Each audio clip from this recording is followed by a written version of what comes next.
ಮಾಲೂರು ತಾಲೂಕು, ಕೋಲಾರ ಜಿಲ್ಲೆ, ಟೇಕಲ್ಲಿಂದ ಬಂದಿದ್ದೀವಿ. ಈ ದೇವಸ್ಥಾನ ತುಂಬ ಜನರಿಗೆ ಒಳ್ಳೇದು ಮಾಡಿದೆ ಅಂತ ಗೊತ್ತಿತ್ತು. ಅದಕ್ಕೆ ನಾವು ಒಂದು ದಿವಸ ಬಂದು ಇಲ್ಲಿ ನೋಡಿದ್ವಿ. ಮೊದಲು ತುಂಬಾ ನಮಗೆ ಪ್ರಾಬ್ಲಮ್ಸ್ ಅಂತ ಇತ್ತು. ಇಲ್ಲಿ ಬಂದು ಕೇಳಿದ್ದಕ್ಕೆ ಸೊಲ್ಯೂಷನ್ಸ ಕೊಟ್ಟಿದ್ದಾರೆ.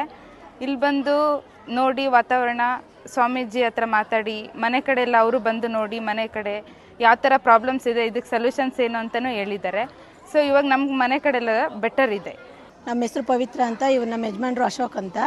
ಇಲ್ಲಿಗೆ ಬರೋಕ್ಕೆ ಮುಂಚೆ ಸ್ವಲ್ಪ ಸಣ್ಣ ಪುಟ್ಟ ಎಲ್ಲ ಪ್ರಾಬ್ಲಮ್ ಇತ್ತು ನಮಗೆ. ಆ ಪ್ರಾಬ್ಲಮೆಲ್ಲ ಇಲ್ಲಿಗೆ ಬಂದಮೇಲೆ ಸ್ವಲ್ಪನೇ ಪರಿಹಾರ ಆಯಿತು.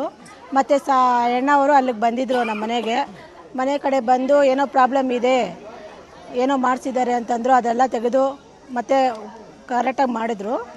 ಮತ್ತು ಇವಾಗ ಪರವಾಗಿಲ್ಲ, ಸೆಟ್ ತೊಗೋಬೇಕು ಅಂದ್ಕೊಂಡಿದ್ವಿ, ಅದು ಆಗ್ತಾ ಬರ್ತಾ ಇದೆ ಸ್ವಲ್ಪ. ನೆನ್ನೆ ಗೊತ್ತಾಯಿತು ನಮಗೆ ಆಗುತ್ತೆ ಅಂತ. ಅದಕ್ಕೆ ಇವತ್ತು ಪೂಜೆ ಮಾಡಿಸಿ ಮರಿ ಹೊಡೆಯೋಣ ಅಂತ ದೀಪಗಳೆಲ್ಲ ಮಾಡಿಕೊಂಡು ನಮ್ಮ ಕುಟುಂಬ ಸಮೇತರವಾಗಿ ಬಂದಿದ್ದೀವಿ.